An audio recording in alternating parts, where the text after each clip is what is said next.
Découvrez le Géant, le tout nouveau pari de LeTurf et Genibet.fr. Trouvez un cheval placé dans toutes les courses de la Réunion du Géant et c'est gagné.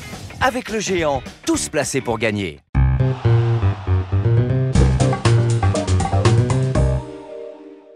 Bonjour à tous, heureux de vous retrouver sur le plateau de Paris Turf TV pour votre quotidienne reçue 5 sur 5, l'émission du Quintet Plus et du Top 5. Pour m'accompagner aujourd'hui, j'ai le plaisir de recevoir Aurélien Attard. Bonjour Aurélien. Bonjour Philippe, bonjour à toutes et à tous. Aurélien, direction Auteuil ce dimanche, superbe réunion. Là, on parle du Quintet, c'est le prix André Adel, 3500 mètres. Ce sera sur les balais, une superbe course.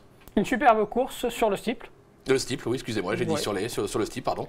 Une belle course, oui, dans laquelle on détache facilement quelques bases, donc c'est peut-être l'opportunité de jouer pour toucher un beau rapport. Ouais, logiquement, on devrait pouvoir se régaler, mais toute la réunion, je vous l'annonce.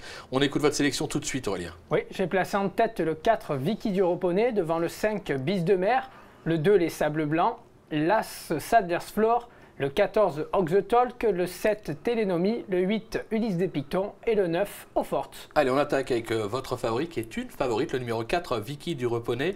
On la connaît par cœur, elle excelle à Auteuil. On va se souvenir notamment qu'elle a remporté cette course l'an dernier. On va la voir, il n'y avait pas d'opposition.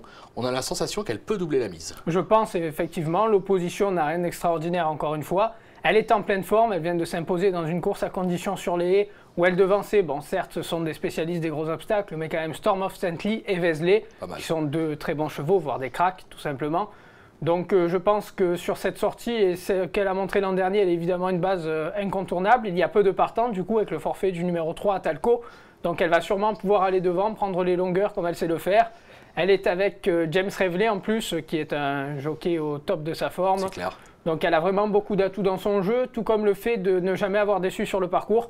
3 sur 3, toujours sur le podium. Donc elle a vraiment tous les atouts dans son jeu pour espérer l'emporter. D'ailleurs son entraîneur était très confiant, on l'a lu dans nos colonnes. Donc vraiment, j'y crois. Incontournable. Ouais, voilà. C'est logique. On lui oppose le 5, une autre femelle, Bis de Mer, qui, excepté une chute en gain cette année, n'est pas sortie des 4 premières.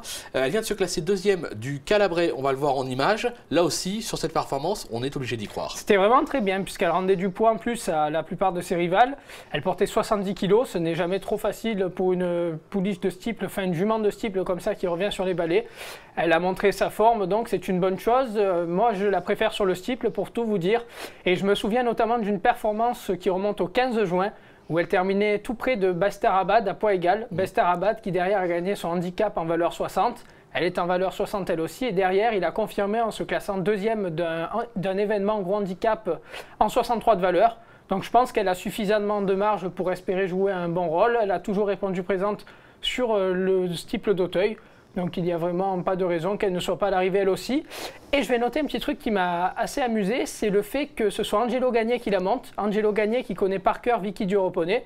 Donc est-ce qu'il n'a pas préparé un petit plan maléfique c'est possible. Pour revenir sur Vicky du Reponey? Ça peut être marrant, ça c'est de l'info. On passe au numéro 2, les Sables Blancs, pareil, confirmé à Auteuil, mais pour moi, véritable spécialiste du steeple.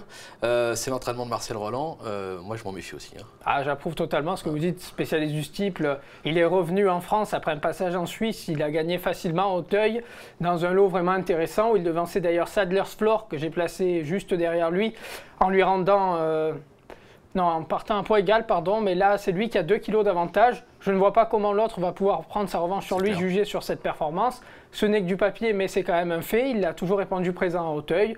Je pense vraiment que Marcel Roland a dû tout axer sur cette épreuve. Il a repris de la fraîcheur. Son échec à Clairefontaine, personnellement, j'ai fait comme s'il n'existait pas. Dans la mesure où il était à l'arrière, il n'a jamais essayé de se rapprocher. Et l'an dernier, en plus, il avait échoué dans un événement sur les balais à Clairefontaine. Donc je pense vraiment que le profil de Clairefontaine ne lui a pas convenu. On peut peut-être aussi penser à la deuxième course après une longue absence. Possible. Ça peut aussi rentrer en compte, mais je pense que les Sables Blancs, face à une telle opposition, on peut vraiment compter sur lui pour être dans les 5 premiers. C'est clair. Confirmation avec Marcel Roland que Florent Guy a rencontré. On l'écoute tout de suite.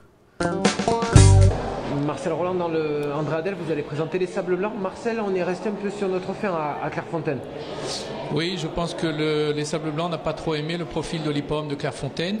Sa sortie précédente était une victoire à Auteuil, bon, sur le 8, le 3007. Là, on va aller sur la piste intérieure, sur 3005. Je pense que les obstacles ne sont pas un problème. Le cheval a repris de la fraîcheur depuis Clairefontaine. Le bon terrain était le même quand il a gagné à Auteuil. Je le vois bien courir. Normalement, ça devrait bien se passer. Bon, voilà, il est confiant, Marcel Roland. C'est assez logique, de toute façon, on peut pas aller contre. On va passer à l'As. On en parlait, celle d'Alsfort, qui a eu d'autres ambitions par le passé. Un cheval qui court bien frais, on va s'en méfier malgré son poids, quoi. Oui, le poids n'est pas un cadeau. Maintenant, je note déjà une chose, c'est qu'il reste, donc il va effectuer sa rentrée, mais il reste quand même sur une 4e place dans un lot très intéressant où on voyait Tsar Dancer à l'arrivée, notamment. Il gagnait la course d'ailleurs, Tsar Dancer. Il y avait d'autres bons chevaux au départ. Il n'avait pas été ridicule pour autant. Sadler's Floor terminant 4e en ayant fait une faute qui lui a certainement coûté cher. C'est clair. Sans terminer très loin des autres. Donc je pense vraiment que vu les ambitions qu'il a eues par le passé, sa réussite sur le style d'Auteuil et son expérience, ça peut quand même faire la différence dans un lot comme celui-ci où il affronte vraiment des chevaux un peu fatigués ou d'autres qui n'ont pas forcément le niveau. Donc voilà, Sadler's Floor, je pense qu'il est incontournable malgré le poids et malgré le fait qu'il n'est peut-être pas à 100% pour la rentrée. On l'aura compris, on s'en méfie, tout comme le 14, Hawk the Talk. Sa course de rentrée est excellente, l'engagement est plutôt intéressant, notamment au poids. C'est un cheval qui mérite crédit. Oui, la seule chose au poids qui est un peu embêtante, c'est qu'il a été tassé. Oui. Mais bon, ça ne me dérange pas parce qu'il a déjà rivalisé avec des désavantages au poids par rapport à certains des concurrents qu'il retrouve ici. Donc voilà, le fait qu'il est bien placé en bas de tableau, je suis totalement d'accord avec vous, malgré le fait qu'il soit tassé, parce que bon, ça veut un peu tout et rien dire parfois. Clair. Il a eu quelques contre-performances, ce qui ont expliqué qu'il est redescendu sur l'échelle des valeurs. Voilà, on le tasse ici, mais ça ne me dérange vraiment pas. C'est un concurrent qui alterne le bon et le moins bon. Il a connu des fortunes diverses, faut dire. Il a pris de l'âge, mais dans un lot comme celui-ci, on peut vraiment lui faire confiance parce qu'il a déjà rivalisé, comme je vous l'ai dit, avec pas mal de ses adversaires-là. Il se plaît à Auteuil. Le terrain ne va pas le déranger. Et puis, il y a 3 côtés en départ. Schmidlin, qui est la première montre, prend celui-ci. Donc voilà, je pense qu'on sait ce qu'on fait avec Régis Schmidlin. C'est certainement la meilleure chance des côtés. Régis. Donc on peut lui faire confiance. On va s'en méfier de ce numéro 14. Bon voilà, on a de l'info. On va dire qu'on a le quintet en 5, allez, on l'annonce. Et on va se quitter avec une petite pépite là aussi, c'est un gagnant, c'est sûr, c'est dans la 4e. Ouais, là, Alex de la Redia, je pense pas qu'il va rencontrer trop d'opposition dans cette épreuve. Le lot est bon, mais je pense qu'il est encore au-dessus de ceux qu'il affronte. Il a montré dernièrement une victoire très facile, il a 70 kilos à porter, ce n'est jamais un cadeau, mais bon, honnêtement, sur ce qu'il a fait l'autre jour, je ne vois pas comment il peut être battu en théorie. C'est clair, c'est un cheval de classe et il y en a plein lors de la réunion de dimanche à Auteuil. Aurélien, merci pour toutes ces informations. Merci à vous. Merci à vous de nous avoir suivis. Bon jeu à tous et à très vite sur le plateau. Au revoir.